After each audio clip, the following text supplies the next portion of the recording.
তাদের প্রতি আমি চ্যালেঞ্জ ছুড়ে দিলাম। যেই বিদ্যুতের সমস্যা রয়েছে, যেই গ্যাসের সমস্যা রয়েছে, সেইটি সমাধানের জন্য তারা যদি সরকার থেকে ভালো কোনো পরিকল্পনা নিয়ে আসতে পারে, যে পরিকল্পনা আগামী 3 মাসের মধ্যে, বাদ দেন 3 মাস, আরো 3 মাস আমি তাদেরকে দিলাম, যদি 6 মাসের মধ্যে তারা সমস্যার সমাধান করতে পারে, তাহলে তাদের প্রত্যেকটি পরিকল্পনা আমরা বাস্তবায়ন করব। প্রধানমন্ত্রী তো বলেছে যদি ভালো প্রস্তাব দেয় সেটা গ্রহণ করবে, এবং এটা হাসনাতের বিষয়। হাসনাত নাকি একটি ভালো প্রস্তাবও দিয়েছেন। আপনার কোনো প্রস্তাব আছে কিনা তাই বলছি। না ভাই, আমরা আইনজীবী, আমরা ফ্রি অ্যাডভাইস বিতরণ করি না। এবং সেই অ্যাডভাইস, যে অ্যাডভাইস শোনা হবে না, মানে ফ্রি তো ফ্রি, তার উপরে শোনাও হবে না, ওইসব অ্যাডভাইস আমরা দেই না। 2 বছর যদি গ্যাসের এই হাল থাকে, বাংলাদেশে কি কোনো কারখানা আদৌ থাকবে? মানে একটা কথার সাথে আরেকটা কথার আমি কোনো সামঞ্জস্য সাধুতে পাচ্ছি না। মানে তার হাতে কিছু আছে? সরকার কি করবে এটা যদি আমি জানতাম, তাহলে তো আমারই সরকারের ওখানে গিয়ে বসার কথা, এবং যে 6 লক্ষ কোটি টাকা দিয়ে সরকার পোষা হয় সেখান থেকে আমারও থাকার কথা হিসা। আমি তো সরকারে নাই। এগুলো বুঝেই আপনি পাগল হয়ে ক্ষমতায় গেছেন। আপনি কি জানতেন না যে গ্যাসের অনুসন্ধান হয় নাই গত 20 বছরে? আপনি কি জানতেন না বাপেক্সকে শক্তিশালী করা হয় নাই? আপনি কি জানেন না যে ভোলায় গ্যাস আছে? আপনি ভোলার থেকে টার্মিনাল দিয়ে তৈরি করে গ্যাস আনেন না কেন? আপনি তো জানেন যে 17 ফেব্রুয়ারি এই বছরেরই তারেক রহমানের নেতৃত্বে বিএনপি সরকার দায়িত্ব নেয়, তিনি প্রধানমন্ত্রীর দায়িত্ব গ্রহণ করেন 6 মাস, এবং তারা একটি 180 দিনেরও পরিকল্পনা দিয়েছিলেন। আমি একটু সংক্ষেপে আপনাকে সেই 180 দিনের যে তাদের অগ্রাধিকার খাতগুলো বলতে চাই। সেটি ছিল দ্রব্যমূল্য ও বাজার নিয়ন্ত্রণ, আইন শৃঙ্খলা রক্ষা, বিদ্যুৎ ও জ্বালানি, সামাজিক ও অর্থনৈতিক উদ্যোগ, ফ্যামিলি কার্ড ও কৃষক কার্ড, খাল খনন ও কৃষি, স্বাস্থ্য ও কর্মসংস্থান। মোটা দাগে আমি আবার হয়তো রিপিট করতে চাই না, একটু বলবেন। যে দ্রব্যমূল্য ও বাজার নিয়ন্ত্রণ, আইন শৃঙ্খলা রক্ষা, বিদ্যুৎ ও জ্বালানি, সামাজিক ও অর্থনৈতিক উদ্যোগের মধ্যে রয়েছে ফ্যামিলি ও কৃষক কার্ড, খাল খনন ও কৃষি, স্বাস্থ্য ও কর্মসংস্থান। জি, আমরা এই আপনার দৃষ্টিতে, ব্যারিস্টার রুমিন ফারহানার দৃষ্টিতে, অথবা সাপনিক প্রধানমন্ত্রীর দৃষ্টিতে, এই যে তাদের অগ্রাধিকারগুলো আমরা জানবো, বোঝার চেষ্টা করবো আপনার কাছ থেকে। তার আগে বিদ্যুৎ খাত নিয়ে কিন্তু এখন বিদ্যুৎ জ্বালানি নিয়ে চরম একটি পর্যায়ে রয়েছে বাংলাদেশ। আমাদের বাণী অর্থমন্ত্রী কি বলেছেন একটু শুনি। 6 মাসে এমনকি 1 বছরের মধ্যেও বিদ্যুৎ ও গ্যাসের সমস্যার সমাধান সম্ভব নয়। ন্যূনতম সময় লাগবে 2 বছর। একটা এর আগে কিন্তু একই কথা বাণিজ্য মন্ত্রীও বলেছেন, কিন্তু আমরা দেখেছি আবার বিদ্যুৎ মন্ত্রী তিনি বলেছেন গ্রামে আবার লোডশেডিং নাই। নানা কথাবার্তা হয়, বিদ্যুতের যেরকম যখন সংকট হয় তো ভুতুরে বিলের মতো ভুতুরে কথাবার্তা হয়। আমরা সেটা বাদ দিলাম, এই 2 বছর দিয়ে শুরু করি। আপনি যে অগ্রাধিকারগুলোর কথা একটু আগে বললেন, সেখানে বিদ্যুৎ এবং জ্বালানির কথা স্পেসিফিক্যালি বলা আছে। আপনার মনে থাকবে যে 2001 থেকে 2006 বাংলাদেশে ভয়াবহ রকম একটা লোডশেডিংয়ের সমস্যা ছিল, বিদ্যুতের সমস্যা ছিল। এবং এখন যিনি প্রধানমন্ত্রী, উনি তখন প্রধানমন্ত্রী পুত্র ছিলেন, এবং তিনি তখন বলেছিলেন যে পৃথিবীর কোনো দেশে সন্ধ্যায় মার্কেটে বিদ্যুৎ থাকবে, আবার বাড়িতেও বিদ্যুৎ থাকবে, এটা পৃথিবীর কোথাও নাকি হয় না, এটা হওয়া সম্ভব না।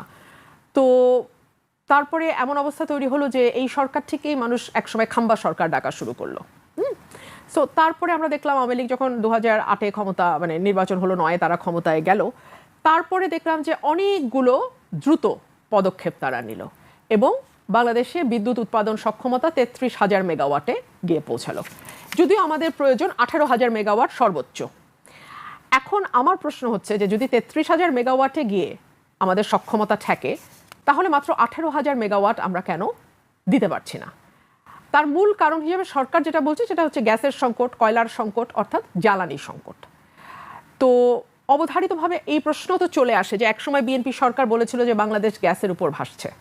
বিএনপি সরকার বলেছিল গ্যাস বেশি দিন নিচে থাকলে নাকি পচেও যায়।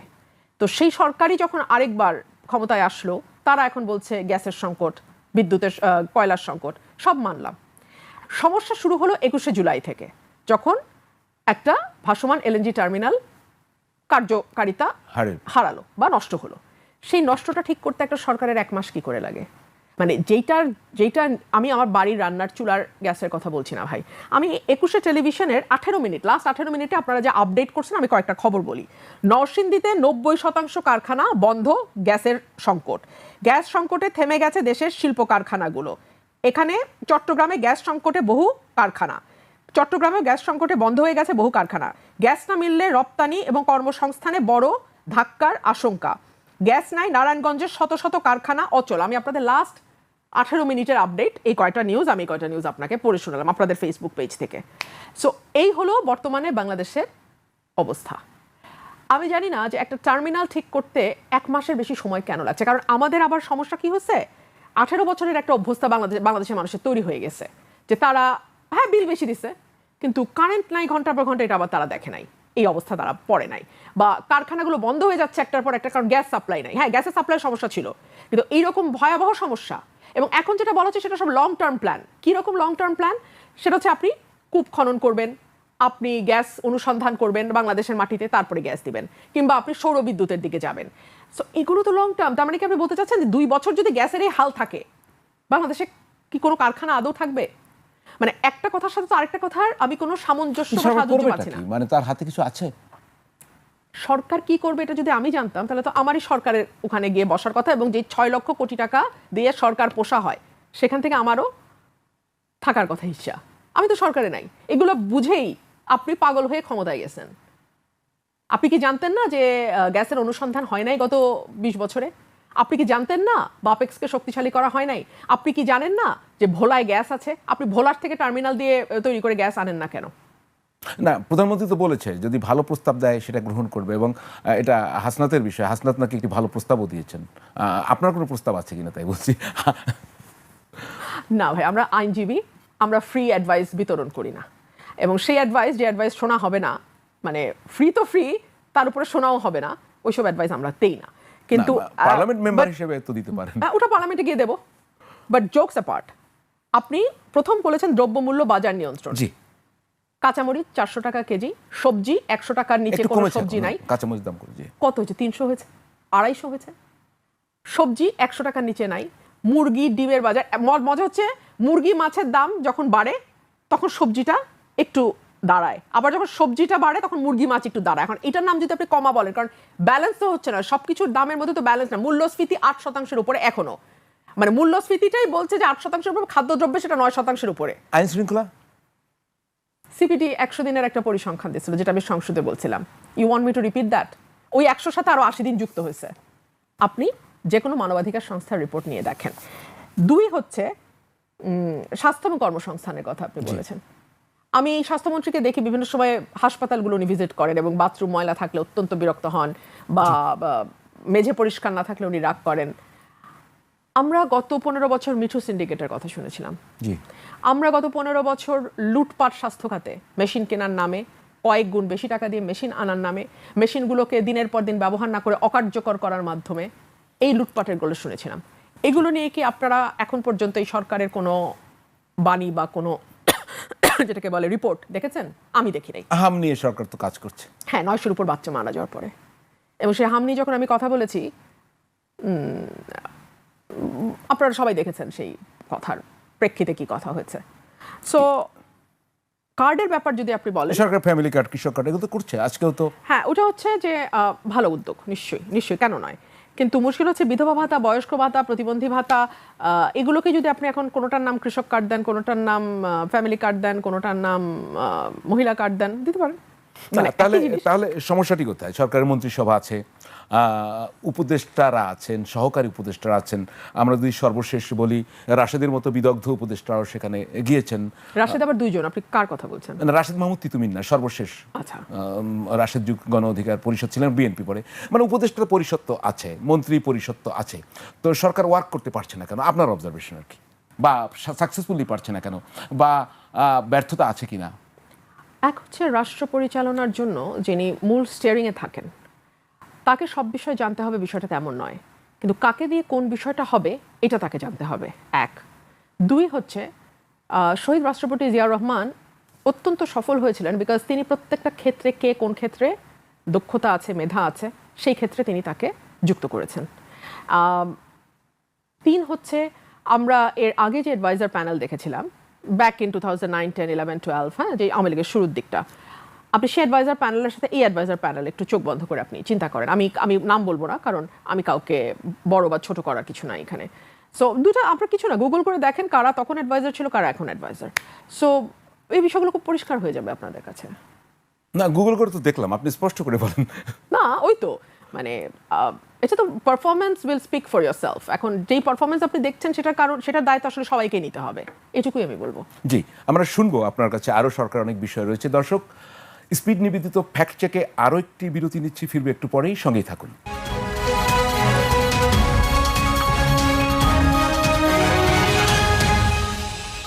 দর্শক, বিরতির পর আবারও ফিরে এলাম স্পিড নিবেদিত ফ্যাক্ট চেক নিয়ে। সঙ্গে থাকার জন্য ধন্যবাদ। আমাদের আজকের অতিথি ব্যারিস্টার রুমিন ফারহানা এমপি, আপনাকে আবারও আমন্ত্রণ এবং স্বাগত জানাচ্ছি। একটি বিষয় যে সামনে তো আমাদের স্থানীয় সরকার নির্বাচন হবে, আপনি খুব ভালো করে জানেন। খুব ইন্টারেস্টিং একটা ঘটনা ঘটে গেছে, একটু দেখাবো আমরা পিছনে। 22শে জুলাই হাইকোর্ট একটি রুল দিয়েছে। আদালত বলছে ইউনিয়ন পরিষদ চেয়ারম্যানদের শিক্ষাগত যোগ্যতা কমপক্ষে কেন স্নাতক হবে না, এই জন্য রুল নিষেধ জারি করেছে। আপনি তো আইনজীবী মানুষ, জানেনও। এবং এটা পাওয়ার পরে দুজন আইনজীবী রিটটা করেছিলেন, নির্বাচন কমিশনও বিষয়টি নিয়ে কাজ শুরু করেছে এবং স্থানীয় সরকার ব্যবস্থায় অন্যান্য প্রার্থীরও যোগ্যতা নির্ধারণ করার জন্য একটা প্রক্রিয়া শুরু হয়েছে। এটার মোটামুটি ধরেন আপনি একটু আগেই কিন্তু বিভিন্ন যোগ্যতা নিয়ে প্রশ্ন তুলছেন যে যারা সরকার চালাবে, রাষ্ট্র চালাবে, এইটা কি ইউনিয়ন পরিষদ থেকে কোন পর্যন্ত এটা যাওয়া উচিত আপনি মনে করেন? মানে এভাবেই থাকলে হবে কিনা? না, যদি শিক্ষাগত যোগ্যতার প্রশ্ন আসে, সেই সঙ্গে অন্যান্য যোগ্যতার প্রশ্ন যখন আসে, স্থানীয় সরকারের সবচেয়ে ক্ষুদ্র ইউনিট হচ্ছে ইউনিয়ন পরিষদ, তারপরে উপজেলা পরিষদ, জেলা পরিষদ, এই করে করে সেন্ট্রাল পর্যন্ত। তো যদি এই প্রশ্ন ইউনিয়ন পরিষদ লেভেলে আসে, তাহলে তো সেটা ধাপে ধাপে সামনের দিকে যাওয়ার কথা। ধরুন, সংসদ সদস্য হওয়ার জন্য কোনো শিক্ষাগত যোগ্যতার কথা বলা নাই।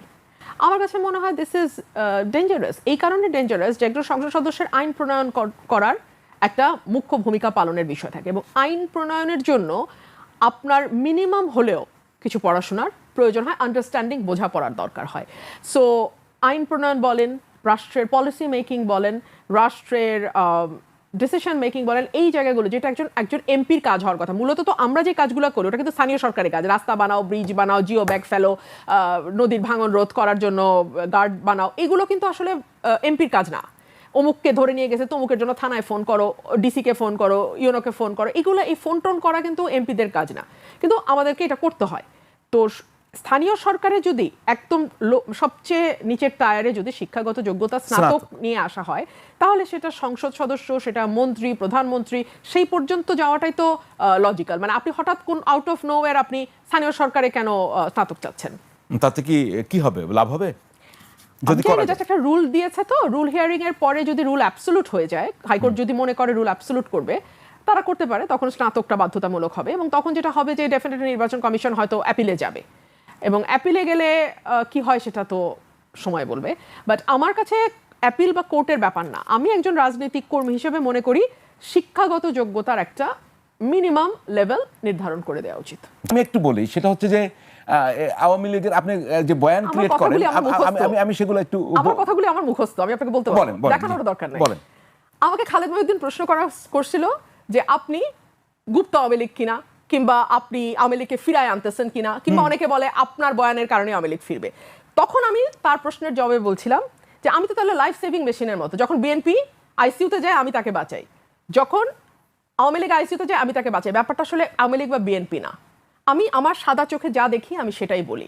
এখন মুশকিল হচ্ছে আমরা এত ধান্দাবাজির সমাজে বাস করি, এত মিথ্যার সমাজে বাস করি, এত ফেক সমাজে বাস করি, এত তেলবাজের সমাজে বাস করি, এবং এত অল্পতে আমরা আমাদের আত্মা বিক্রি করি।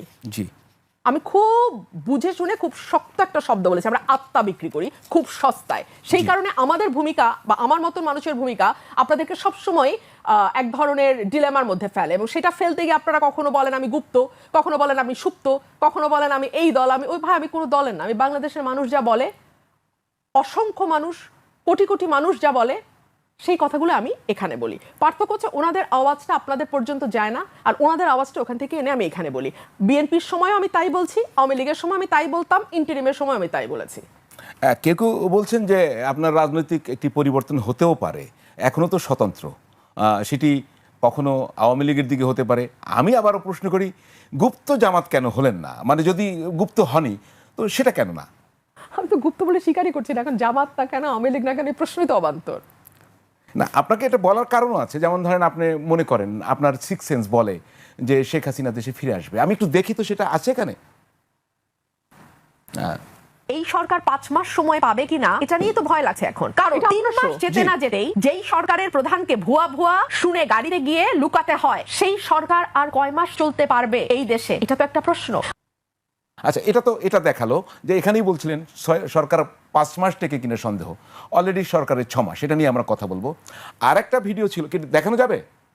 হ্যাঁ, যে আপনার জি দেখি ওনার বাংলাদেশের রাজনীতিতে দীর্ঘদিনের অবদান আছে এবং আমি তো শুনতে পাচ্ছি। ওনার পরিবারকে সপরিবারে হত্যা করা হয়েছে এবং বাংলাদেশের স্বাধীনতা সংগ্রামের তখন আওয়ামী লীগ ছিল একমাত্র রাজনৈতিক দল। তো সকল কিছুর বিবেচনায় ওনার বয়সও হয়েছে। বাংলাদেশে যদি উনি ফিরে না আসেন, ওনার দলের অবস্থা কি দাঁড়াবে বা ওনার এতদিনের যে রাজনৈতিক ইতিহাস সেটারই বা কি দাঁড়াবে, এই সকল কিছু বিবেচনায় আমার কমন সেন্স বলে উনি ফিরে আসবে। Common sense. জি, আপনি শুনছেন, আমি একটু বলবো। আপনি বলছেন আমার যে মনে আছে ওনার আমি কি রাজনৈতিক বলেছি। দলের দীর্ঘ ইতিহাস আছে, সংগ্রাম আছে, ওনার বয়স হয়েছে, উনি না আসলে দলটি আর দাঁড়াতে পারবে না। আপনার কমন সেন্স বলে উনি ফিরে আসবেন। আমি এর সাথে যুক্ত করি, এই কমন সেন্স বলে common sense is most uncommon, আপনি জানেন, মানে common sense is most uncommon. সুতরাং আমি মনে করি এটা ওয়াইজ সেন্স। সেইটার কারণটা কি, মানে এটা কীভাবে কেন মনে করেন? আরেকটা জিনিস বলি, এই আপনার 5 তারিখে যে উনি ওখানে প্রেস কনফারেন্সে ভার্চুয়ালি যুক্ত হলেন, তারপর থেকে একটা টানা পোড়েনও হচ্ছে। এখনই কি মনে করেন আপনার কমন সেন্স কি তাই বলে? দেখুন, আমি এটুকু বুঝি যে কয়েকটি কারণে ওনার ফেরাটা ওনার জন্য অবশ্যম্ভাবী। এর প্রথম কারণ, আমি মোটামুটি 3টা কারণ বলি সবসময়। এক হচ্ছে যে এই দেশের পেছনে ওনার পারিবারিক হিস্ট্রি আছে, ওনার দলের হিস্ট্রি আছে, এবং সবচেয়ে বড় কথা ওনার পুরো পরিবারকে এক রাতে শেষ করে দেওয়া হয়েছে, এবং সেটা রাজনীতির কারণেই। আজকে যদি উনি ফিরে না আসেন, ওনার দলের কোনো অস্তিত্ব থাকবে না, ওনার ফ্যামিলির যে ত্যাগ সেটাও প্রায় মুছে যাবে। 2 হচ্ছে ওনার বয়স 80-র কাছাকাছি। ওনার স্বাভাবিক মৃত্যু যে কোনো দিন হতে পারে। দেশের বাইরে যদি ওনার মৃত্যু হয়, তাহলে যেটা হবে, that will be the last nail in the coffin. এরপর আর কিছু থাকবে না, এবং ওনার শেষ যেই চিত্রটা অঙ্কিত থাকবে সবার মধ্যে, সেটা হচ্ছে যে ওনার একটা স্বৈর শাসকের ভাবমূর্তি, যিনি পালিয়ে গিয়েছিলেন তার নেতাকর্মীদেরকে ফেলে দিয়ে। আচ্ছা, এটা একেবারেই, মানে আপনি ভাই শুনেন, এখন ক্যামেরার সামনে তো অনেকে আপনারা অনেক কথা বলেন না, কিন্তু ক্যামেরার উল্টা পাশেই কিন্তু এই কথাগুলো আপনারাও সবাই স্বীকার করবেন, সবাই। আপনি আমি বলে না, এটা সবাই, আমি যতজনের সাথে আলোচনা করেছি সবাই বলছে অ্যাবসলিউটলি তাই। সো এটা যে কেবল আমার সেন্স বলছে তা না। আমি যখন নন পলিটিক্যাল পার্সনের সঙ্গে আলাপ করি, আমার কলিগরা আছেন, আমার ফ্রেন্ডসরা আছে, তারা ম্যাক্সিমামই নন পলিটিক্যাল। প্রতিদিন সকালে আমি কোর্টে যাই, আমার পাশে অনেক লয়াররা বসেন, সামনে পেছনে অনেক লয়াররা বসেন, দেশ নিয়ে আলোচনা হয়, আলাপ হয়। ওনারা যখন প্রশ্ন করেন, আমি যখন প্রশ্ন করি, ওনারা সবাই বলেন যে হ্যাঁ, মানে আমাদের কমন সেন্স তো তাই বলে। জি, তো একটা এই সংক্রান্ত একটাই প্রশ্ন। ওনার তো বাংলাদেশের আদালত, ট্রাইব্যুনালে মৃত্যুর আদেশ হয়েছে, ফাঁসির দণ্ড হয়েছে। তো একজন লোক যদি জানে যে দেশে আসলে ওনার ফাঁসি কার্যকর হবে, তো দেশে আসলে তো ফাঁসি কার্যকর হবে, উনি কেন আসবেন? দেখুন, it's a complicated political situation. ফাঁসি কার্যকর হবে আপনি মানে এভাবে আমরা আসলে বলতে পারি না, কারণ প্রেসিডেন্স আছে, এবং আমি দেখলাম সরকার তরফের আইনজীবীও বোধহয় একই কথা বলেছেন যে ওনাকে for the greater interest of justice তাকে ট্রায়াল ফেস করতে দেয়া হবে।